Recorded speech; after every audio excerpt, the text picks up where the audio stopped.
अभी आप जिस तरह से वन साइडेड बीजेपी को सपोर्ट करने की कोशिश कर रहे हो या कर ही रहे हो, उसी से गोदी मीडिया का नाम पड़ा है और इसी से लोगों में मीडिया के बारे में गलत संदेश नहीं गया सर, मैं ये नहीं सुन सकती आप ऐसा करते हैं। बताइए ना मुझे, किसी और को डिप्टी स्पीकर क्यों नहीं बना दिया? मैं आपको सारा अभी मैं आपको सब बनाया सब कुछ मैं आपको सुनाता हूँ। सुनाइए ना, आप मुझे बताइए किस पार्टी के थे पहली लोकसभा में किसको बनाया है।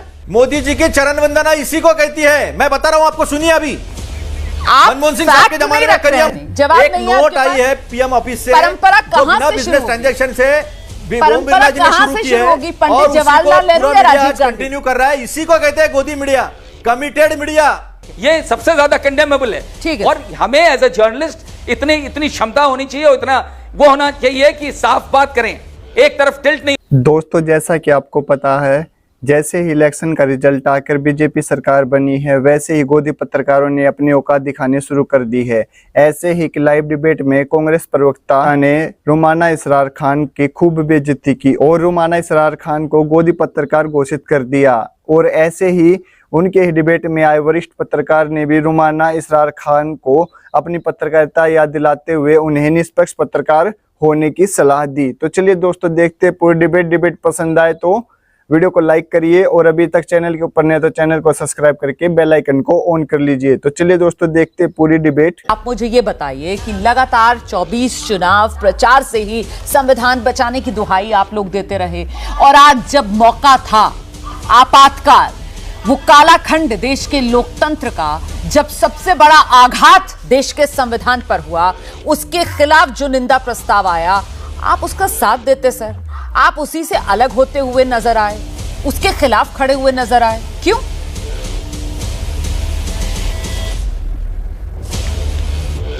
मुझे पूछा है जी। नहीं, ऐसा है कि जिन्होंने अभी अघोषित अघोषित आपातकाल लगाया है, उससे मुंह फेरने के लिए जिन्होंने इस देश में संविधान की धज्जियां पिछले 10 साल से उड़ाई है, जो अन्यायकाल रखा है, जिन्होंने नीट के पेपर के साथ जैसे अन्याय किया है, युवाओं के साथ 70 पेपर लगातार लीक किए हैं, जिन्होंने बेताशा महंगाई बढ़ाई है जीएसटी को लेकर, उससे छुपाने के लिए, उससे बचाने के लिए ये ऐसा कार्य जो है वो लोकसभा के स्पीकर ने पहले ही दिन किया। बिजनेस ट्रांजैक्शन होता है, बिजनेस ट्रांजैक्शन में उन्होंने कहीं भी ये मेंशन नहीं किया था कि आज इस तरह की चर्चा होगी, इस तरह का प्रस्ताव आएगा। उन्होंने पहले ही दिन संविधान जो कामकाज होता है, जो प्रोसीजर है पार्लियामेंट का, उस पार्लियामेंट के प्रोसीजर की धज्जियां उड़ाई और आज पहले ही दिन उन्होंने उनको अपमानित किया है। अब रही बात, मेरे पास भी बाला साहब देवरस के दो खत है। वो खत ऐसे कि उन्होंने सपोर्ट किया था इंदिरा जी को जब सुप्रीम कोर्ट ने उनकी जो चुनाव है उसको जब वैलिड करार दिया था, ये मेरा मुद्दा नहीं है, कानूनी ठहराया था, तो उसका स्वागत भी किया था। कांग्रेस पार्टी जो संविधान की दुहाई देती है और आज जब प्रस्ताव आ रहा था संविधान पर, जो सबसे बड़ा आघात, सबसे बड़ा प्रहार, सबसे बड़ा हमला, सबसे बड़ा काला जी, अगर आज कोई बात होनी है तो जो समय में लगा सर, तो मौका था ना आपके पास संविधान की रक्षा की दुहाई के लिए, आपको तो खड़ा होना चाहिए था। आज तो पक्ष विपक्ष का भेद ही नहीं होना चाहिए। जी, अगर आज कोई बात होनी चाहिए तो जिस तरह का अघोषित आपातकाल इस देश में लगा है, ये केवल कांग्रेस नहीं कह रही है, ये तो सबसे पहले अडवाणी जी ने कहा था। आप वो बातें भूल जाती है कि कांग्रेस ने जब कांग्रेस के पास 414 का बहुमत था, तब कांग्रेस ने डिप्टी स्पीकर भी दिया था। जब कांग्रेस के पास 414 का बहुमत था, तब कांग्रेस ने इस देश को डिसेंट्रलाइजेशन दिया।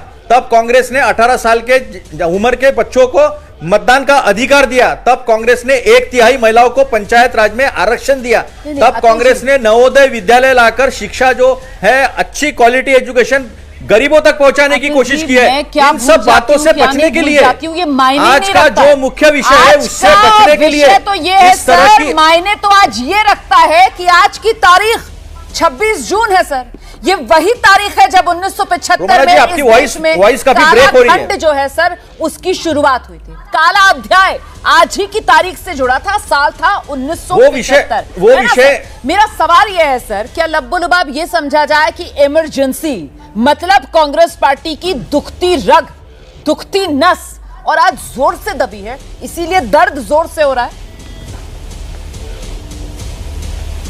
रोमाना जी, एक बात आप समझ लीजिए कि उस चीज के लिए इंदिरा जी ने, मनमोहन सिंह साहब ने, सोनिया जी ने सबने जो बात कहनी है कह दी है, उसके बारे में माफी भी मांग ली है। ये माफी के काबिल नहीं बचे हैं। इन्होंने जिस तरह से 10 साल में संविधान को कुचला है और देश ने उसके खिलाफ मैंडेट दिया है, और देश ने उसके खिलाफ मैंडेट देने की वजह से जो शर्मनाक जीत इनको मिली है, शर्मनाक हार सुनिए, 70 साल में पहली बार शर्मनाक जीत जो मिली है उसकी बात नहीं हो रही है। यह बात करने की इनमें हिम्मत नहीं है कि 1980 के बाद किस तरह से संविधान स्ट्रांग हुआ है, किस तरह से संवैधानिक संस्थाएं बनी है, किस तरह से सबको अधिकार मिला है। ये नहीं बता सकते कि हमने किस तरह से पत्रकारों का दमन किया है जिसने आवाज उठाई है, किस तरह से विपक्ष का दमन किया है, किस तरह से इनकम टैक्स, सीबीआई और ईडी का इस्तेमाल करके लोगों को जेल के अंदर भेजा है, किस तरह से भय का माहौल तैयार किया है। किसी मंत्री को कोई अधिकार नहीं है। इस सरकार के पिछले 10 साल के रूल को ही कटघरे में खड़ा कर रहे हैं, है ना।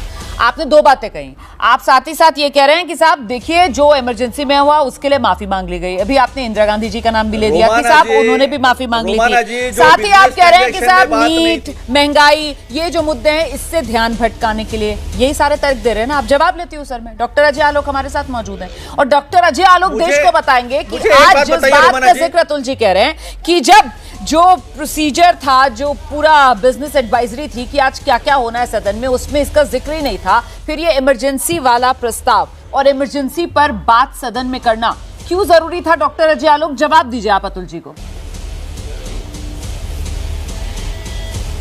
अतुल जी को लगता है इसके बारे में ज्ञान नहीं है। आज एडवाइजरी काउंसिल में क्लियर कट था कि अध्यक्ष का चुनाव होगा और उसके बाद अध्यक्ष संबोधन करेंगे लोकसभा को, वही हुआ। और आज की तारीख में अगर किसी को भी इतनी सी भी अगर अकल है, बुद्धि है, संवेदना है, तो वो आज 26 जून को, क्योंकि आज ही के दिन इसी लोकसभा में, पुरानी लोकसभा में रैटिफाई किया गया था इमरजेंसी को, जो रात में लगाई गई थी। और लोकसभा सदन के स्पीकर अगर इस पे आज के दिन नहीं बोलेंगे तो कब बोलेंगे? सही बात है। आज का दिन भारत के इतिहास का, लोकतांत्रिक इतिहास का सबसे काला दिन है आज का दिन। और कल की रात 25 जून की रात और 26 जून सबसे काला दिन जो आपकी वजह से आया। और इस पे अगर सदन में नवनिर्वाचित स्पीकर अगर अपनी बात रखते हैं और 2 मिनट का मौन रखते हैं, उन लोगों को संवेदना देते हैं जो इमरजेंसी के कारण मारे गए थे, जो जेल में लाठी खाए थे, जिसमें अखिलेश यादव के पिताजी भी थे, तो ये पाप हो गया। उस वक्त ये लोग नारे लगाने लगे, मतलब इनको अपने किए पछतावा नहीं है। इमरजेंसी जो लगाई उसका इनको 1 पैसा पछतावा नहीं है। ये उस चीज को चेरिश करते हैं कि हमने किया, हमने इस देश की सत्ता को ऐसे चलाई। खुद ही आप लोग संविधान बचाने की दुहाई देते देते पूरा चुनाव लड़ते हैं, तो फिर तैयार रहना चाहिए ना। आपको पता होना चाहिए कि ये राजनीतिक हमाम है और यहाँ जब आप दूसरे पर वार करेंगे तो पलटवार। और आपके खाते में तो सर इतना बैगेज है, वो इमरजेंसी वाला, उस पर आपको घिरना ही था। तो तैयार नहीं थे आप लोग क्या इस बार के लिए, जो अब इतना परेशान, इतना बिलबिला रहे हैं? हाँ सही बात है। जब आप खुद ही वो क्या शीशे के घर में रहते हैं, उन्हें दूसरों के घरों पर पत्थर नहीं फेंकने चाहिए ना सर। आपने इतने पत्थर चलाए 24 चुनाव प्रचार में, तो आप फिर तैयार रहिए। रोमाना जी, मैं अपेक्षा करता हूं कि आप मेरा शांति से सुनेंगे और शांति से सुनेंगे, धैर्य से सुनेंगे जी। देखिए, अभी आप जिस तरह से वन साइडेड बीजेपी को सपोर्ट करने की कोशिश कर रहे हो या कर ही रहे हो, उसी से गोदी मीडिया का नाम पड़ा है और इसी से लोगों में मीडिया के बारे में गलत संदेश नहीं गया सर, मैं ये नहीं सुन सकती। आप ऐसा करते हैं। ये आपका नजरिया है सर, आपका नजरिया है। मैंने आपसे सवाल पूछ लिया, तो अब आप मुझे सर्टिफिकेट देंगे सर? नहीं, नजरिया नहीं है, यहाँ पर सामने सामने आप यहाँ पर मुझ पर इस तरीके के टिकट नहीं कर सकते। आप अपना नजरिया रखिए। मैं सर बिल्कुल आखिरी वक्त तक समर्थन करूंगी कि आप अपनी बात रखें, लेकिन सर आप इस बात का भी लिहाज रखें ना सर कि आप जो है वो मुझे ऐसे टारगेट नहीं कर सकते। आप मुझे नहीं कह सकते कि आप मुझे नहीं कह सकते कि मैं बायस हूं। सुनो ना, सुनिए, बिल्कुल जो आपने किया है वो कहा है मैंने, जो आपने किया है मैंने कहा है। डेप्यूटी स्पीकर का पोस्ट जो विपक्ष को देने का कन्वेंशन है, राजीव गांधी जी के समय 414 होने के बावजूद भी डेप्यूटी स्पीकर का पोस्ट जो है वो विपक्ष को दिया गया। मनमोहन सिंह साहब के जमाने में भी विपक्ष को दिया गया, लेकिन आज भी विपक्ष की संख्या, अरे अतुल भाई, ना पहली लोकसभा, ना दूसरी लोकसभा, ना तीसरी लोकसभा, कितनी लोकसभा है गिनाओ आप? पंडित जवाहरलाल नेहरू ने क्यों नहीं दे दिया? बताइए ना मुझे, किसी और को डेप्यूटी स्पीकर क्यों नहीं बना दिया? मैं आपको सारा, पंडित जवाहरलाल नेहरू ने क्यों नहीं बनाया? सब कुछ मैं आपको सुनाता हूँ। सुनाइए ना, आप मुझे बताइए किस पार्टी के थे पहली लोकसभा में डेप्यूटी स्पीकर? अरे कांग्रेस मैं बताता हूँ अरे कांग्रेस के ही थे, आप ढूंढ लीजिए तब भी मैं आपको बता दूं। अरे सुनिए ना, राजीव गांधी जी के, अरे सुनिए ना, अरे हाँ, बताइए। राजीव गांधी जी के समय राजीव गांधी की मैं बात ही नहीं कर इंदिरा रही हूं। गांधी मैं के समय पंडित जवाहरलाल नेहरू की लक्ष्मणन, बात इंदिरा कर गांधी रही जी के हूं। समय लक्ष्मणन, आप वहीं इंदिरा से गांधी जी शुरू के समय करते- जी बात जी रखना स्वेल चाहते हैं नहीं, जहां आप तो आप अपने शुरू आप तो अपने हिसाब से आप बात करोगी ना, परंपरा की बात कर रहे आप तो हैं अपने ना। हिसाब से बात फिर करोगी। परंपरा कहां से मनमोहन सिंह होती जी है के सर? समय करिया मुंडा, परंपरा राजीव गांधी जब प्रधानमंत्री बने तब से शुरू हो रही है क्या? मैंने- या जब ये देश आजाद हुआ और देश को पहला प्रधानमंत्री मिला वहां से परंपरा शुरू होगी? कहां से शुरू होगी परंपरा? आप मुझे बताइए पहला डेप्यूटी स्पीकर कौन था, किस पार्टी का था और तब सत्ता में कौन सी पार्टी थी? चरण वंदना कहते हैं, मोदी जी की चरण वंदना इसी को कहती है। मैं बता रहा हूं आपको, सुनिए अभी आप मनमोहन सिंह साहब के फैक्ट जमाने नहीं में रख रहे करिया हैं मुंडा, ना। आप जवाब नहीं दे पा रहे हैं। मुझे बताइए आप इस देश का पहला डेप्यूटी स्पीकर कौन था, राजीव गांधी किस जी के पार्टी का जमाने में था? थम्बी दुराई। नहीं, परंपरा की आपने बात की है। परंपरा कहां से शुरू होगी? आजाद हिंदुस्तान की परंपरा 1952 पहले लोकसभा चुनाव और पहली विधानसभा, पहली लोकसभा से शुरू होगी या राजीव गांधी से शुरू होगी? गोदी मीडिया कहते हैं। नहीं सर, फिर इसी को भक्ति कहते हैं सर, फिर इसी को गांधी परिवार की भक्ति कहते हैं कि मीडिया में क्या डिबेट चलेगा, इसी को गांधी परिवार की भक्ति कहते हैं सर, कि आप राजीव गांधी से आगे पीछे कुछ देख ही नहीं पा रहे हैं। उदाहरण रख रहा हूं सर, पंडित जवाहरलाल नेहरू का दौर भी याद कीजिए ना। उदाहरण रख रहा हूं, गांधी परिवार में कम से कम शहादत हुई है। गांधी परिवार में इंदिरा जी ने शहादत दी है, गांधी परिवार में राजीव गांधी जी ने शहादत आप दी है। शहादत और पर आ उनकी शहादत होने के गए। अभी बावजूद आप भी परंपरा सोनिया की जी बात ने कर रहे थे, अब आप शहादत पर आ गए। यहाँ आपने इमरजेंसी की मुझे बात हो पता रही है, थी। अच्छा ये आप देखिए, हिटलर- आप पैटर्न देखिए, हिटलर बात और इमरजेंसी की मुसोलिनी, हो रही है। हिटलर और मैं मुसोलिनी यहाँ का इमरजेंसी समर्थन पर करने चर्चा वाले कर रही हूँ, विचार का आप मैं यहाँ support करते संविधान हैं। की बात ये कर भी रही हूँ, सामने आप देखा है स्पीकर सबने। पर चले जाते आप हो, मुझे बोलने फिर आप नहीं दे रही डेप्यूटी है। स्पीकर को लेकर आप राजीव मुझे गांधी को बोलने याद नहीं दे दिलाते रही है हो। और सवाल पे सवाल खड़ा नहीं कर सर, अगर आप गलत बोलेंगे, आप गलत बोलेंगे और फिर आप मुझ पर आरोप भी लगाएंगे तब तो आप शांत फिर रहती तो हो। मुझे बोलना इसी को पड़ेगा कहते ना। हैं, इसी नहीं। को कहते हैं गोदी मीडिया। नहीं, अब मैं और नाहिद जी बात करते हैं तो आप नहीं। बीच बीच में सवाल करते आप हो। मुझे लेकिन बताइए ना, आलोक जी और अजय जी परंपरा बात करते हैं कहां तो आप से शांत शुरू रहते होगी? हैं। आप तो ये सिर्फ इसी इस को सवाल कहते का हैं। जवाब दीजिए, परंपरा अभिषेक जी कहां जब से शुरू होगी? अभिषेक जी जब बोलते हैं राजीव गांधी तो आप से शांत रहते हो, या पंडित आप जवाहरलाल अजय नेहरू आलोक जी से? बात करते हैं तो आप शांत रहते हो। परंपरा और कहां से शुरू अतुल होगी? लोंडे पाटिल और नाहिद अलाहिरी बात करेंगे तो आप बीच बीच में डिस्टर्ब करते हो। परंपरा तो मैं कहां दिखा से रहा हूं ना शुरू आपको। होगी? आप राजीव सुनिए ना, गांधी आपने से शुरू डेप्यूटी होगी स्पीकर की बात परंपरा। की, आपने नहीं की। पंडित आपने जवाहरलाल नरेंद्र नेहरू मोदी से जी नहीं को शुरू कटघरे होगी में खड़ा परंपरा। नहीं किया। जब नरेंद्र मोदी जी ने लोकतंत्र को पैरों तले कुचला और देश के उच्चतम न्यायालय के सर्वोच्च न्यायाधीश को मैं हटा चुप दिया हूं चयन अतुल समिति जी, से। और सीधा वहां पर सवाल तानाशाही मेरा, जो कि परंपरा कहां से शुरू होगी? पंडित जवाहरलाल नेहरू से या राजीव गांधी से? कमिटेड परंपरा कहां से शुरू होगी? पंडित जवाहरलाल नेहरू से या राजीव गांधी इंदिरा से? जी का बताया मैंने आपको। परंपरा कहां से शुरू होगी? मैंने इंदिरा जी के सब जवाहरलाल नेहरू से या राजीव मैंने आपको गांधी से? इंदिरा जी का बताया। जब सबसे ज्यादा बहुमत परंपरा था कहां से तो मैंने शुरू राजीव होगी? गांधी जी का बताया। जवाहरलाल नेहरू से या सबसे राजीव ज्यादा- गांधी से? जब कंसेंसस की सरकार थी परंपरा तो कहां से मैंने शुरू मनमोहन सिंह होगी? साहब के बारे में बताया। जवाहरलाल जब नेहरू से कंसेंसस या की बात थी राजीव तो मैंने गांधी पीवी से? नरसिम्हा राव जी के जमाने में बताया। अरे इसी को तो कहते मैं- हैं गोदी मीडिया। मैं लगातार एक सवाल का इसी को जवाब गोदी पूछ मीडिया रही हूं कहते आपसे हैं और आपके कि पास आई है जवाब नहीं है सर। एक प्रेस एक जवाब नोट आई नहीं है है सर, जवाब एक नहीं है नोट सर। आई है कोई बात एक नोट आई कोई बात है नहीं। जवाब एक नहीं है नोट आपके आई पास। है पीएम ऑफिस से परंपरा जो कहां बिना से बिजनेस शुरू ट्रांजैक्शन से ओम परंपरा बिरला जी ने कहां शुरू से की शुरू है होगी? पंडित और उसी को जवाहरलाल नेहरू पूरा या मीडिया राजीव आज गांधी? कंटिन्यू कर रहा है। इसी को कहते हैं गोदी media, committed media, committed bureaucracy, committed media, committed election commission, everything is committed. और दिख रहा है कि शुरुआत हो गई है, लेकिन चिंता ना करो, अभी विपक्ष जो है वो मजबूत हुआ है और हर बात का हर सवाल का जवाब पूछा जाएगा। नहीं नीट को कहीं खत्म ऐसा करना ना हो चाहते सर कि वो आरोप जो सामने वाले पक्ष पर आप लगाते हैं अहंकार वाला, उसी में आप खुद का डूबे हुए नजर आए। क्योंकि यहाँ अगर आपसे सवाल पूछे जा रहे हैं, अभी जब आपके थोड़े नंबर बढ़ गए सर तो आप लोग इतना परेशान हो जाते हैं सवालों से। जहां संसद है उस दिल्ली में मर रहे हैं, उस पानी की व्यवस्था नहीं करना चाहते हो, वो चर्चा नहीं करना चाहते हो। नीट में पूरी तरह संलिप्तता बीजेपी के लोगों की है, उस पर चर्चा नहीं करना चाहते हो। मणिपुर में महिलाओं की इज्जत लूटी गई, उनको नंगा घुमाया गया, वहां प्रधानमंत्री जाते नहीं है। आपको सवाल पूछना नहीं है, लेकिन आपको सवाल मैंने दे दिया, डॉक्टर अजय आलोक, यहाँ पर एक जो बात हो रही है, मैंने इंदिरा जी से जवाब दिया, मैंने आपको राजीव जी का जवाब दिया।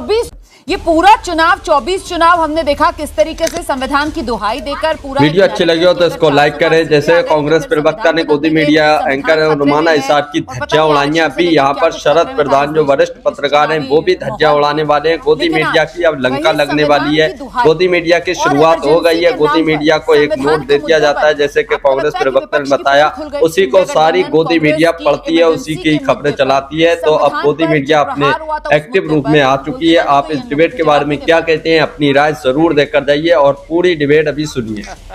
ये आपको लग रहा होगा, मुझे ऐसा लगता नहीं है कि बोलती बंद हो गई है। प्रॉब्लम इस बात की, एज अ जर्नलिस्ट बिल्कुल जो फेयर बात जो कही जानी चाहिए और बैलेंस्ड बात, वो ये है कि वो लगे हुए हैं 50 साल पहले की बात इमरजेंसी करने, जिसको 50 दफे 50 सालों में 1000 दफे डिस्कस कर जा चुका होगा, कंडेम किया गया है। कोई भी इमरजेंसी को कंडोन नहीं करता है। जैसे कि 2002 के गुजरात दंगों को कोई कंडोन नहीं कर सकता है, तो इमरजेंसी को भी कोई कंडोन नहीं कर सकता। दोनों एक ब्लैक चैप्टर इस देश की हिस्ट्री में।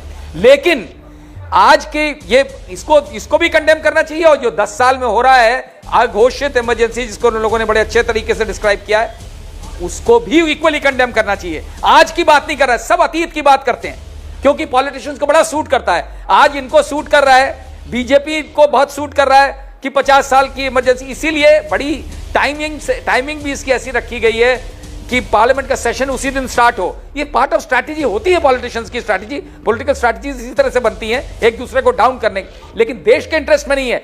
आज की डेट में पार्लियामेंट का ये जो सेशन हुआ है, इतना महत्वपूर्ण सेशन है, लेकिन सिर्फ 9 दिन का सेशन है, जिसमें 2 दिन छुट्टी है, 3 दिन ओथ ली जाएगी, और ये 2 दिन इस इमरजेंसी और अनघोषित इमरजेंसी में चले जाएंगे। पब्लिक इंटरेस्ट में नहीं है। दोनों का कंडेम करिए। आपका और हमारा काम, हम लोग हैं जर्नलिस्ट, हमारा काम है दोनों को कंडेम करना, दोनों की निंदा करना, क्योंकि दोनों को इस मुद्दे से, जो देश के मुद्दे हैं, उससे इंटरेस्ट नहीं है। ये शर्मनाक बात है, ये शर्मनाक बात है। हम दोनों से सवाल पूछें, और मेरे ख्याल से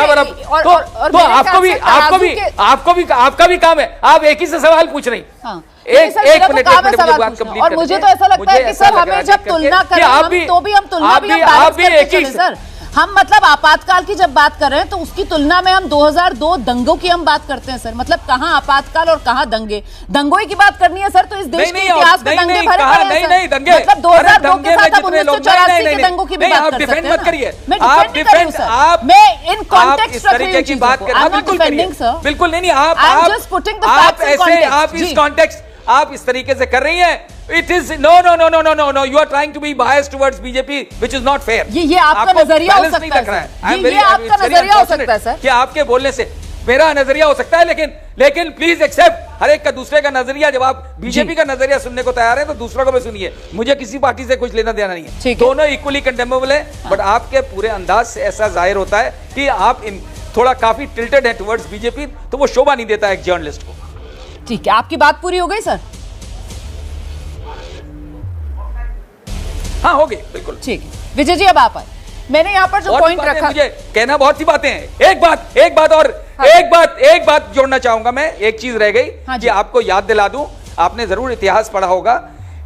आरएसएस वो ऑर्गेनाइजेशन है जिसने हिटलर जैसे तानाशाह को सपोर्ट किया था, बाकायदा प्रेज किया है। और ये जो बार बार बात आ रही है, जो दबा दी जाती है, कि भावराव देवरस जो चीफ थे आरएसएस के, उनके ये दो लेटर्स सामने आए हैं, ये क्या बोलते हैं, ये साफ जाहिर करता है कि कितना प्रेम है उनको संविधान से। संविधान से प्रेम होता तो जो इन्होंने 10 साल में, पिछले 5 साल में जितनी 10 चीजें करी हैं, तो नहीं बोलते। आज की डेट में केवल स्ट्रैटेजी है, क्योंकि संविधान के नाम पे इनकी पार्टी डाउन गई है, तो वो दिखाना चाहते हैं कि हमसे बड़ा कोई हिमायती नहीं है। अरे इनको तो शर्म आनी चाहिए, जिस तरह उनको शर्म आनी चाहिए 50 साल पहले की इमरजेंसी का। ये और रिसेंट है, इतिहास में ही जाते रहेंगे, अतीत की बात नहीं करेंगे। ये वीडियो अच्छी लगी हो तो इसको लाइक करें। अगर आप भी गोदी मीडिया का विरोध करते हैं तो हमारे चैनल को सब्सक्राइब करें। और जो गोदी मीडिया की अब जो एक्टिवनेस बढ़ चुकी है और जो गोदी मीडिया चाटुकारिता करने लगी, उसके बारे में आप क्या कहते हैं, अपनी राय कमेंट बॉक्स में जरूर देकर जाइए। बिल्कुल सर, हमें देखना चाहिए। मुझे लगता है विजय जी को आना चाहिए कि अगर एक तरफ से संविधान खतरे में है और 400 पार अगर सीटें आ जाएंगी तो संविधान बदल दिया जाएगा, इसकी दुहाई दी जा रही है। तो अगर दूसरी तरफ से कि साहब 50 साल पहले इन्होंने तो वो कर दिया था, नहीं दी जा रही है, काला धब्बा लगा दिया था, वो उसको अगर याद कर रहे हैं और देश को याद दिला रहे हैं, तो सर ये तो फैक्ट है ना। तो ये तो कॉन्टेक्स्ट में रखी जाएंगी दोनों बातें, और बात तो दोनों तरफ की सामने रखी जाएगी। ऐसा तो है नहीं कि एक तरफ की नहीं, लेकिन दोनों बातें रखिए, दोनों बातें रखिए, आप खाली एक ही बात रख रहे हैं, दोनों। तो दोस्तों, आपको ये डिबेट कैसी लगी आप हमें कमेंट में बताएं, और चैनल के ऊपर नहीं तो चैनल को सब्सक्राइब करके बेल आइकन को ऑन कर ले। चलिए दोस्तों, मिलते हैं अगली वीडियो में, तब तक के लिए जय हिंद जय भारत।